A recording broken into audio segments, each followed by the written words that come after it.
Iya, Ibu. Saya set timer saya di sini. 10 menit.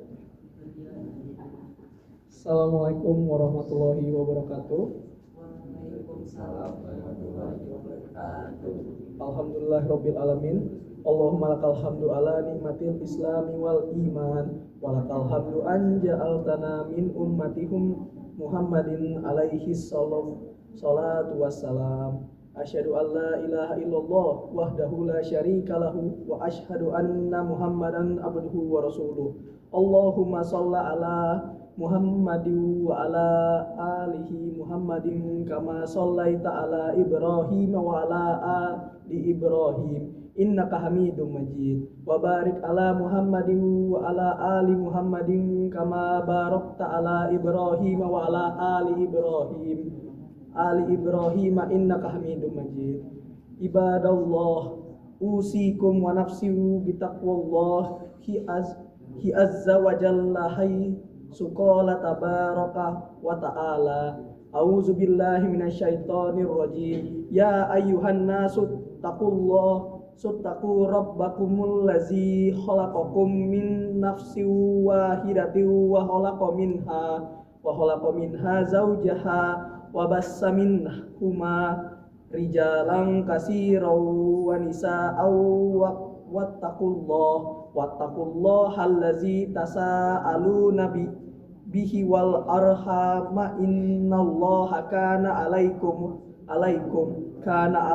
raqiban wa qala ya ayyuhallazina amanu taqullaha wa qulul qawlan sadidan yuslih lakum a'malakum wa yaghfir lakum dzunubakum wa man yuti'illaha wa rasulahu faqad fawzan azima.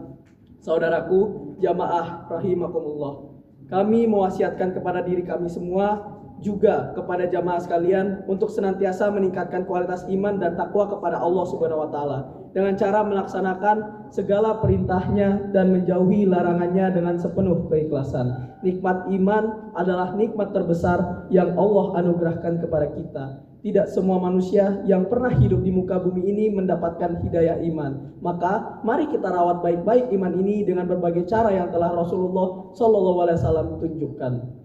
Rasulullah SAW mewasiatkan ada 5 amalan yang dapat kita lakukan untuk menyempurnakan iman yang sudah ada.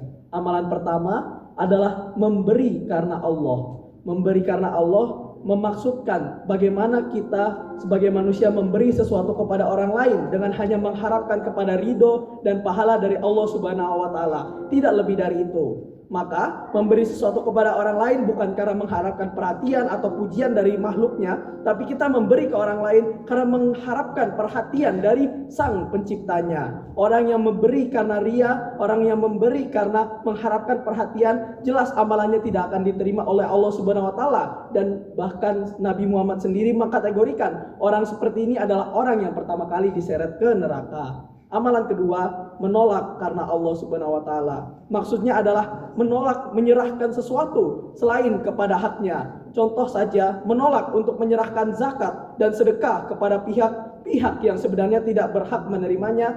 Ya, orang-orang yang bertakwa tentu dia akan menyalurkan harta zakat dan sedekahnya kepada saudara musliminnya yang memang berhak menerimanya, yang membutuhkan, dan akan menolak untuk menuruti hawa nafsunya juga pada akhirnya. Inilah perintah dari Allah Subhanahu wa taala dan Rasulnya, dan ini salah satu unsur penyempurna iman. Amalan ketiga, mencintai karena Allah Subhanahu wa taala. Ini merupakan amalan penyempurnaan iman, mencintai karena Allah Subhanahu wa taala. Jika kita misalnya bertemu dengan fulan-fulan, bertemu dengan wanita yang kita sukai dan lain sebagainya, amalkan seperti ini. Saya mencintai kamu karena Allah Subhanahu wa taala. Yang dimaksud adalah kita sudah sepantasnya mencintai sang pencipta dari makhluk tersebut, karena jika kita hanya mencintai mencintai makhluknya saja, itu adalah hal-hal yang sangat tidak diinginkan Allah Subhanahu wa taala. Seperti dalam firman Allah Subhanahu wa taala di surah Al-Imran ayat 31. Qul in kuntum tuhibbunallaha fattabi'uni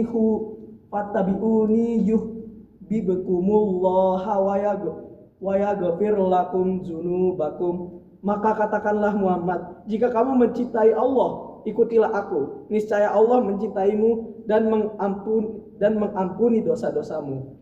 Maka kita masuk ke amalan yang keempat, membenci karena Allah. Sebagaimana cinta, sikap benci kita juga harus dilandaskan karena Allah Subhanahu wa taala.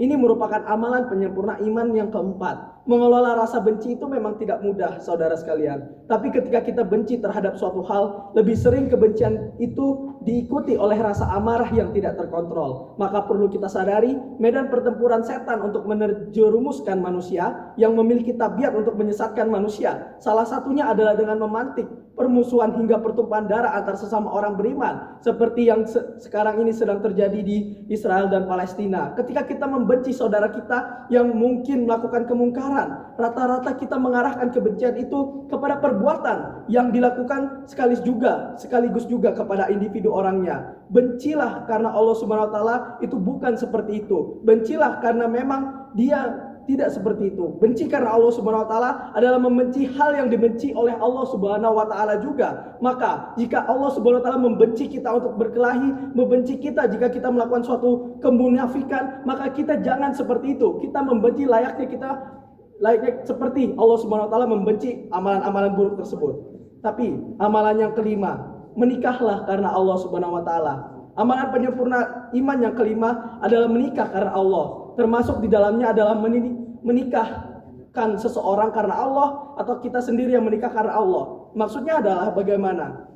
Melaksanakan pernikahan dengan landasan cinta kepada Allah adalah pernikahan yang paling memenuhi syariat nikah di dalam Islam. Karena jika dibandingkan dengan menikah karena alasan paras, karena alasan uang dan lain sebagainya, semua hal tersebut itu bisa sirna seketika, bisa ditarik seketika. Tapi ketika kamu mencintai dan menikah atas seizin Allah dengan atas dukungan dari Allah Subhanahu wa taala, saya rasa tidak akan ada yang bisa menarik cinta tersebut. Tidak akan ada yang bisa mengganggu cintamu terhadap Allah Subhanahu wa taala, mengganggu pernikahanmu, karena semua itu berlandaskan dari Allah Subhanahu wa taala. Jika kita amati dari 5 amalan tersebut, maka penyempurnaan iman tersebut bermuara pada satu poin, yaitu kita harus ikhlas kepada Allah Subhanahu wa taala, ikhlas lillahi taala. Kesempurnaan iman itu sangat terkait erat dengan kemurnian niatnya. Maka di sini terdapat nilai tauhid, di mana tauhid adalah puncak dari keimanan seorang hamba kepada Rabb-nya. Hanya Allah saja yang kita jadikan alasan untuk kita mencintai, membenci, melakukan dan meninggalkan sesuatu. Inilah nilai-nilai yang terkandung untuk kita pada akhirnya memberikan hasil-hasil iman yang lebih baik ke depannya. Aku qouli hadza wastaghfirullah li wa lakum wa lisariil muslimina min kulli dzanbi fastaghfirullah innahu huwal ghafurur rahim. Shadaqallahul azim.